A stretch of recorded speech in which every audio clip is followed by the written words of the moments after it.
Who is abnormal? Alright, straight to the topic. Now, there are four standard criteria used by mental health professionals that I'm gonna now share it with you. Ready? First criteria would be we define abnormality in a statistical way. Relax. I'm not going to go into the functional details, but basically, we put some characteristics and number of people, and you will end up with a bell-shaped curve, or otherwise called as normal distribution. Now, whoever found on the tails of this normal distribution considered as deviant, which is abnormal.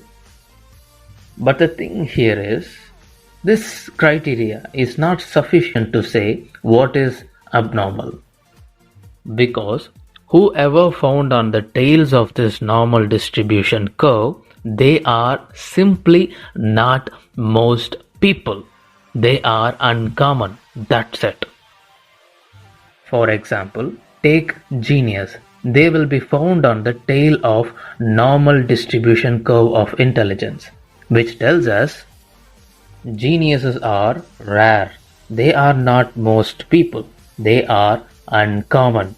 That doesn't mean they are mentally ill. Imagine if I have an IQ of 140, genius level. Now, would you consider me abnormal? And would you consider me mentally ill? And would you lock me up for that? So, the appropriate answer is, am I abnormal? Yes, statistically. Am I mentally ill? Probably not. Would you lock me up for that? No, because I'm unlikely to harm others and myself. Imagine if I have a IQ of 64, the mental retardation level. Would you consider me abnormal? Would you consider me mentally ill? Would you lock me up for that? So, the appropriate answer is, am I abnormal? Yes, statistically. Am I mentally ill? Yes. With this IQ score, I will be diagnosed with mental retardation.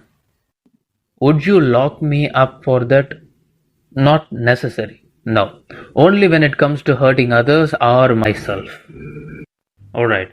This statistics methods is one of the working criteria that we can rely on to some extent. Of course, it has its ups and downs. Keep in mind, just because you are rare and not most people, that doesn't mean you are mentally ill. Also, after all, it is what used in DSM, literally a statistical manual.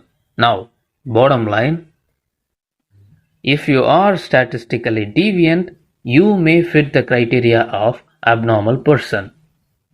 Also, check out the next criteria to get the whole picture of mental illness.